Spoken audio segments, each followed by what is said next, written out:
Okay, so today we're talking about drawing columnar symmetry, origami tessellation, crease patterns in Inkscape. And what I really want to emphasize today is that knowing how to draw a crease pattern is the same set of skills as learning to design a tessellation. So if you can make different choices while drawing a crease pattern, that is designing a new tessellation. What I've got on the screen right now is a tessellation that is, so it's in columnar symmetry. It uses these trapezoid twists, and specifically it uses pairs of them on opposite sides of the paper. But what's really interesting about this particular pattern is it has stripes where things are on one side of the paper and stripes where things are on the other side of the paper.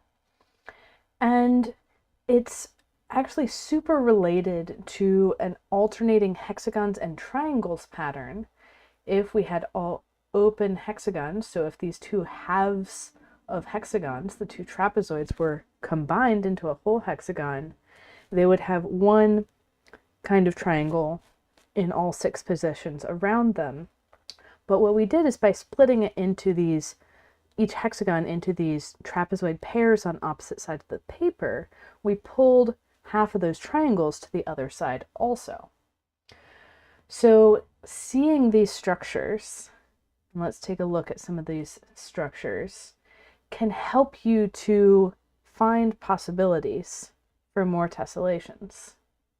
Now, the particular structure that I just showed the crease pattern for isn't in this scene, but we can take that idea of, let's take, in these two cases, the tiling of aligned rhombus twists. And let's throw some lines through there at some point and divide some of those rhombuses into triangles. And where those rhombuses are divided into triangles, you'll have one triangle on one side and the other triangle on the opposite side. So these are setting up these opposite sides of the paper columns. And you can even split tilings that are already columnar. So this is the hexagons and triangles twofold tiling, which we'll take a look at a little bit closer with a crease pattern example.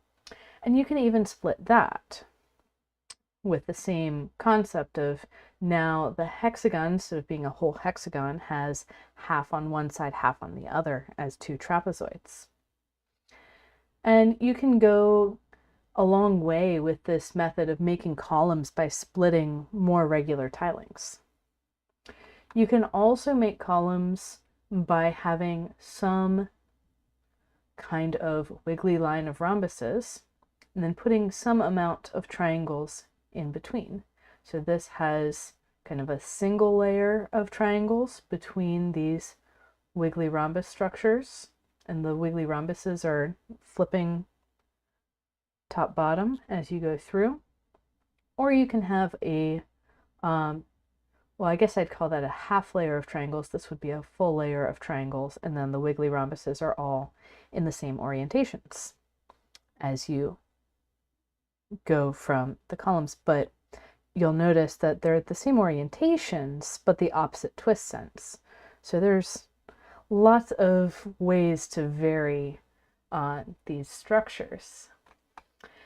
And getting into the underlying structures is exactly what I teach in Tessellations by Tiles, where we're going and seeing, like, okay, and actually these two were actually structures that are included in Tessellations by Tiles. And we say, okay, let's dive into just this one tiling and see what are all the design choices. But like I said, we're going to be drawing crease patterns, not going all the way deep into that design rabbit hole. So let's first look at this hexagons and triangles pattern. And I'm going to bring up a custom template. I'm looking for hexagon or Tri-Blocks is the one that's freely available through the sign up for the download. The link is in the description. And then I also need to have my CP triangle. And actually, I'm going to do this one on CP try on square because these columnar symmetry patterns work better on a triangle grid on a square than on a hexagon. So knowing the symmetry can help you even before you place the first twist.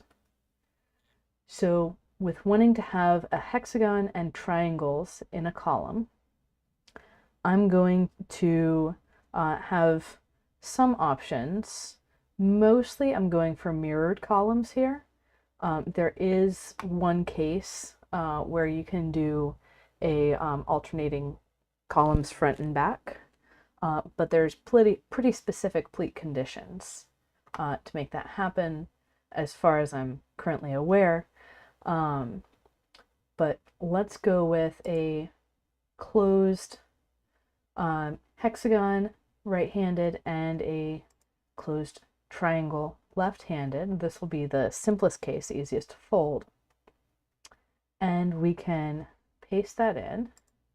I'm going to stick the hexagon in the center, and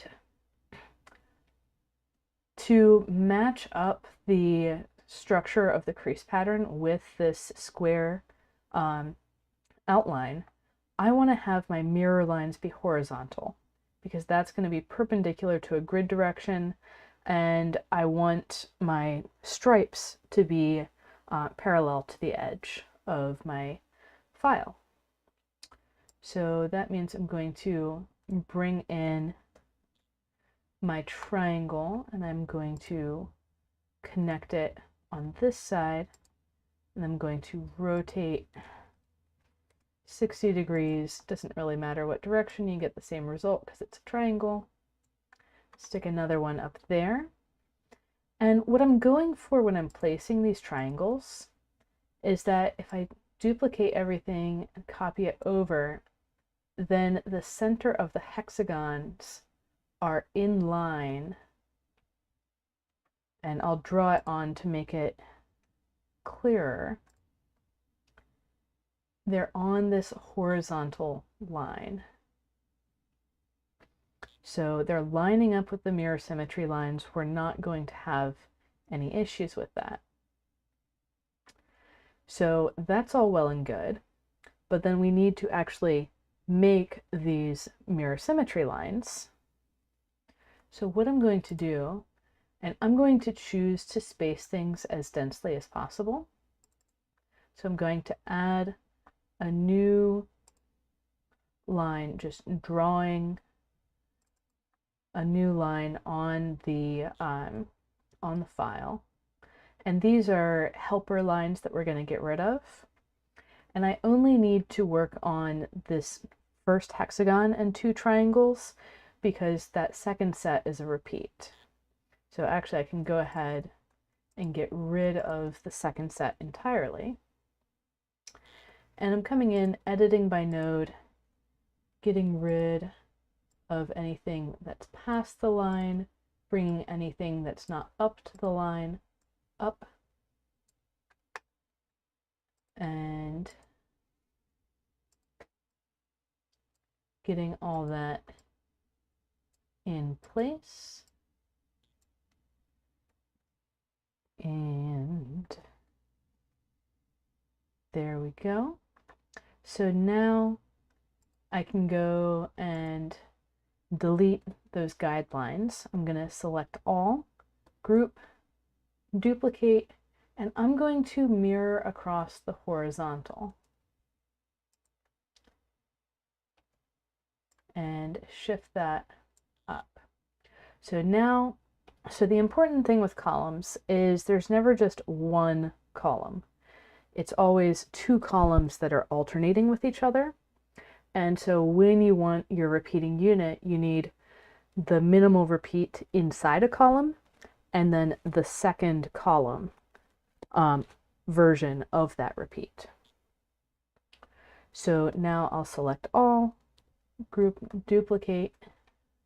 Technically I don't have to group it, but it makes it easier to select things later. And I can duplicate this out. And since you can see that I aligned with that mirror symmetry line, I'm going to be able to repeat top and bottom as well. So this is a good pattern, and actually I will say one of the nice things about these columnar type tessellations is that you can always add space between columns. So it's not always true that you can add space between things in a given pattern and not change other parts of the pattern. But for these columns, it is true that between columns, you can always add space. So that is the hexagons and triangles twofold. I call it twofold because these hexagons are in positions of twofold rotational symmetry. So there are hexagons on either side, top, bottom, and left, right, directly connected top, bottom, more sparsely connected left and right. And we're able to have, and I will say whenever there's a position of twofold rotational symmetry in a pattern, there are always 4 distinct positions. So there's the twofold in the right-handed hexagon, the twofold in the left-handed hexagon, and the twofold positions between 2 hexagons in the same column, or in this case, row. So that's the symmetries that we're looking for. We won't necessarily always have rotational symmetries in this columnar style. And the shading between what I call columnar and next week, which will be non-rotational, is a very thin line, and I kind of categorize things back and forth depending on the prevalence of the motif. So this is less a strict symmetry style and more a general pattern that we can see of, like, we have something repeating in a column, and then we're going and having an alternate column, and we need to make sure those 2 columns are ready to go before we can make our full repeats.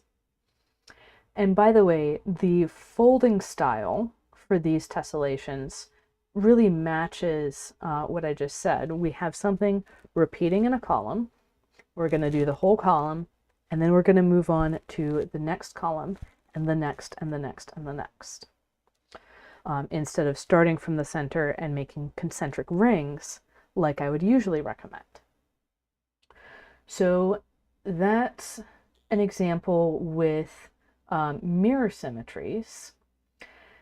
And let's look at one more case where we have things alternating front and back. And again, I'm going to draw this on the triangle on square template. And don't need that much menu bar.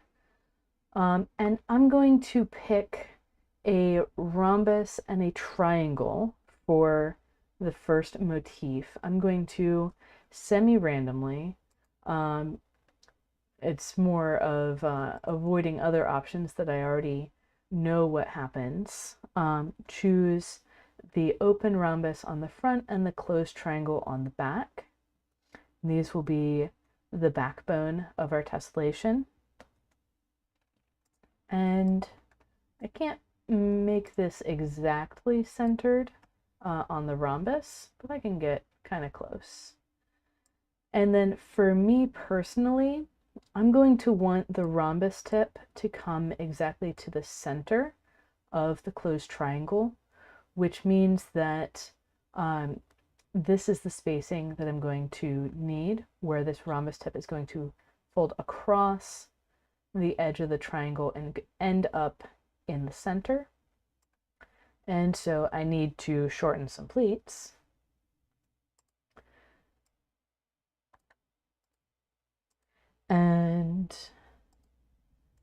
my inner spacing there looks like that. And I'm going to have that repeating on the other side as well. One of the things that I can do at this stage is to say, okay, I'm also going to be making repeats of this motif in the other direction. So I might want to do something about how that's going to look right now. But let's leave that for a little bit later. The important thing about this particular motif is that we have the same thing on both sides of the rhombus. So I'm going to go ahead and shorten the pleats accordingly.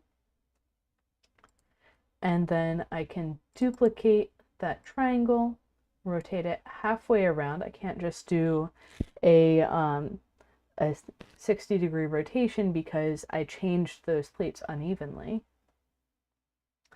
And now I can start to see, okay, that is my motif. It's going to repeat in this direction.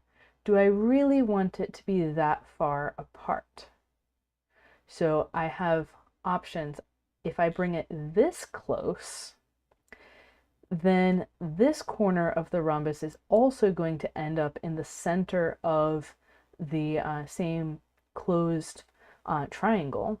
I don't want it quite that close, so let's have it with tube pleat spacing in both directions. That seems pretty reasonable. And I can enforce that by saying, okay, I'm going to want to end up with 2 grid spacings of mountain. And I'm adding a rhombus pleat to a triangle pleat. So the sum of the lengths of the mountains needs to be 2. So I shortened each of these 4 pleats by 1 grid spacing. And this is going to give me 2 mountain spaces from this triangle, 2 mountain spaces from that triangle. Now, when I duplicate it over, I get exactly those 2 spaces, top and bottom, that I was wanting. Now, one thing you might notice is this column is neither aligned with, well, it's not aligned with any of the edges. But what I can do, because I'm noticing that this grid line is going straight through the centers of both of these rhombus twists, and that's good news for me. So if I select everything and then rotate 60 degrees, this will be a vertical column. And indeed it is so. And I can even center it on a point of symmetry because I have the second twofold rotationally symmetric point with these 2 triangles and 2 rhombi in this gap in the loop of 4. 4 twists, rather. And so that's going to be my initial setup. I just need to find the complementary column from here. So I brought in the twist that I wanted. I found that central motif. I found the spacing within the column for the next motif. And in this particular tiling, so this is going to be this tiling. I call it split rhombi 1 because there's a split on every other line of rhombuses. And we're going to need to have our next column on the opposite side of the paper because we can't apply mirror symmetries to these patterns. I've looked far and wide and there is not a way to line up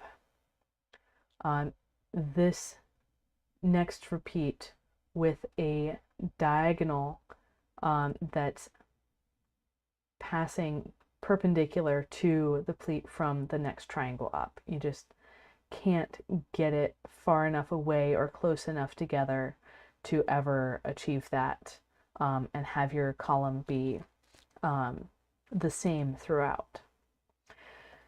So that's the kind of thing that I teach in Tessellations by Tiles.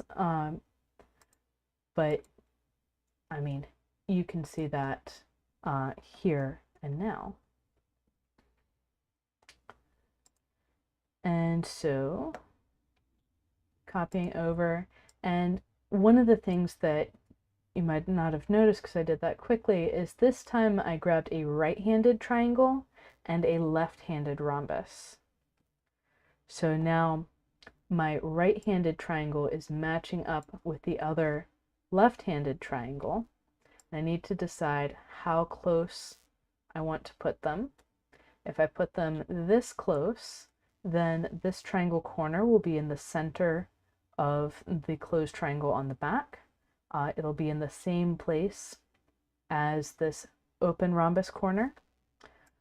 Let's go one spacing further just because. And I need to shorten each of these pleats.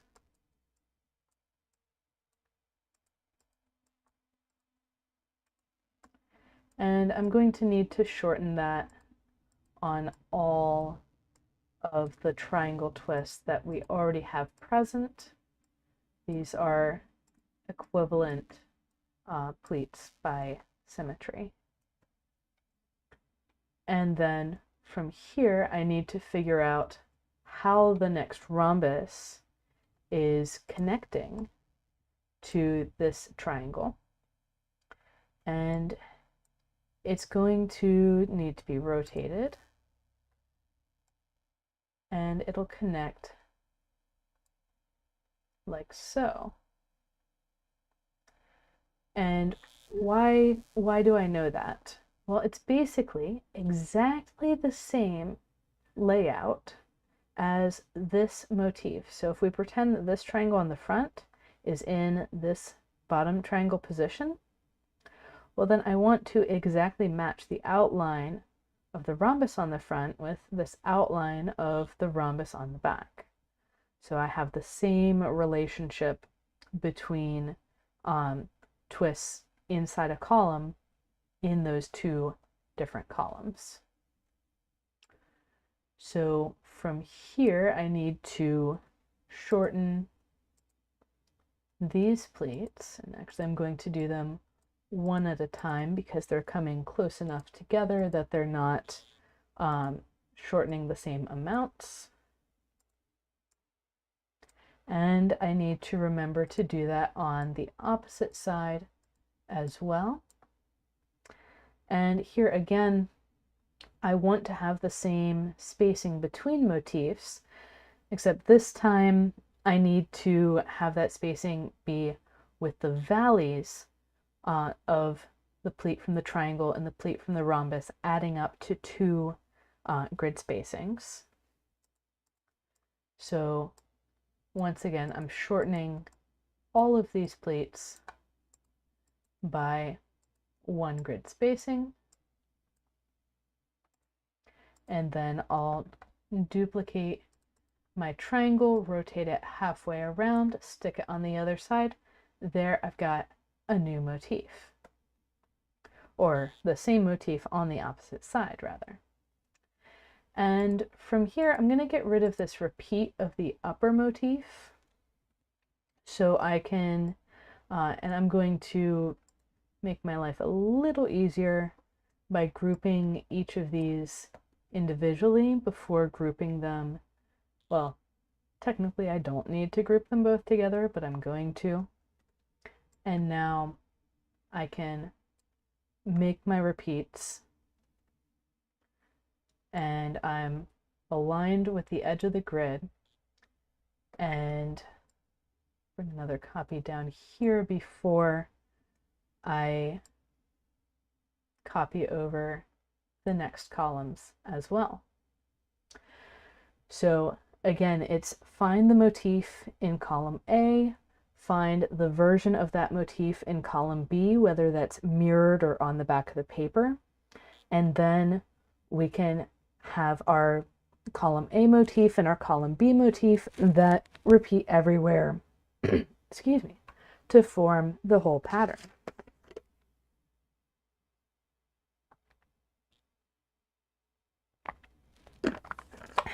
So up until now, I've been talking about structures of twists that mandate a columnar result. But there's other structures of twists that you can use and change whether the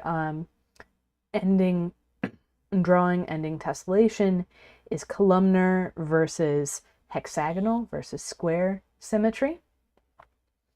And you can do this with spacing. So, well, triangular symmetry as well. So in these most common tiling structures of the alternating hexagons and triangles, the squares, like checkerboard of squares, and the all equilateral triangles, all of the lines between tiles pass all the way through the structure. And whenever you have a line that passes all the way through the structure in the tiling, that is a place where you can add more space in the tessellation. So let's take a look at the triangle example first. And I'm going to be drawing all of these on the triangle on square crease pattern template. And let's pick two triangles.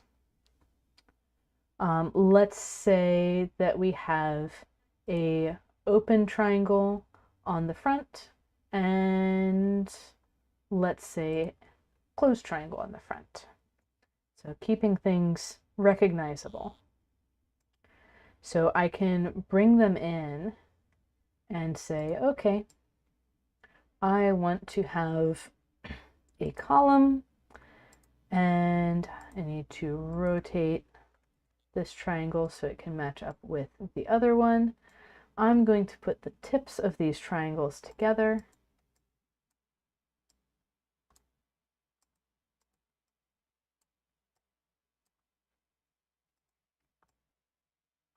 And notice that I did not change the spacing on all of the pleats. Now, let's say that I want to continue my column kind of in a horizontal-ish direction. So I'm going to shorten the pleats that are on the diagonals. And I'm going to go ahead and shorten one, but not the other, of the vertical pleats as well. So this is going to be my base motif. So in all the directions except for vertical, I've condensed the pleats so that the corners of the triangles will be touching. And on that vertical direction, I left an extra space. So if I group and duplicate, I can start making my row in this case. And then if I take that and copy it down, now all of a sudden we see this is not a triangular symmetry pattern. This is columnar. We have distinct columns or rows in this orientation of twists that are not acting the same with respect to each of their neighbors. So this is an example of spacing added in one direction on the equilateral triangles tiling. We can do the same exact technique on squares, or that hexagons with 6 triangle neighbors, triangles with 3 hexagon neighbors, alternating hexagons and triangles. And we can selectively add space in a regular pattern like we do here, like all of these vertical pleats have one extra spacing between the twists relative to the maximum symmetry density. Or we can say, okay, I'm going to add an extra space on every other one, every third. Get a random binary number generator and on each row decide whether it's more space or not based on your random number generator. There's a lot of flexibility with these tilings where those tile breaks pass all the way through. So I'll do one more example in the square tiling.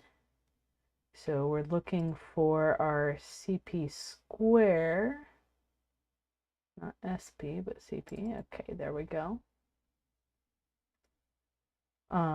In my files, SP is smocking pattern, which is something completely different, but still tessellated. And then we also need to bring up our square blocks. So looking for, so that's square blocks advanced. That would be a advanced twist techniques template. Square blocks, there we go. And the reason why they're named blocks instead of twists is because I think of these as Lego blocks that I'm putting around in different places. So let's say, so another way to get columnar things with square twists is to use hybrid square twists and to say like, okay, I'm going to have closed squares alternating with hybrid squares in columns. Can do. So I'm going to paste those in, and I can make these literal columns. I can keep them as rows. It doesn't really matter. I'm going to take my right-handed and my left-handed copies of the closed square twist, putting them next to each other. And then I need to orient so that with the hybrid square twist, there's one mountain fold that's aligned on opposite sides and the other one is offset. So I'm going to rotate this so that the aligned one is in line with these closed twists. And I need to rotate this one as well. I'm going to rotate it all the way that way so I don't have, well, why not? Have those open bits touching, and I need to shorten those pleats. And I also need to shorten these pleats on these sides because I need it to be in line with the closed squares. And that is going to be my starting motif. So basically what I've done is I've taken a all closed pattern and said, okay, this column's going to stay closed. This column, let's stretch that out a bit. Let's have that mountain fold that's running up and down go boop, boop, boop, boop, boop, boop, boop between twists.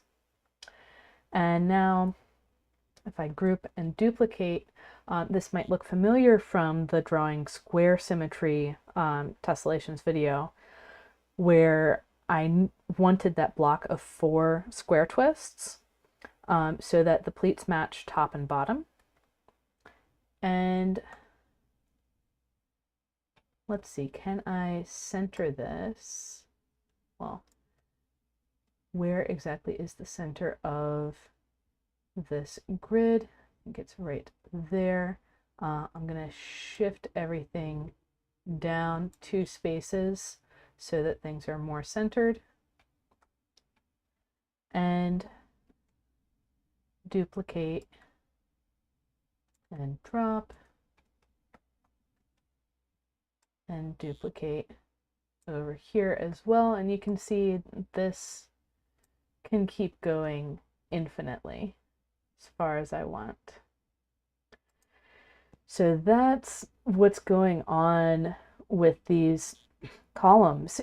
So with the square tiling, it's kind of special because you can add space between twists. You can also add space within twists. It's just kind of trippy like that,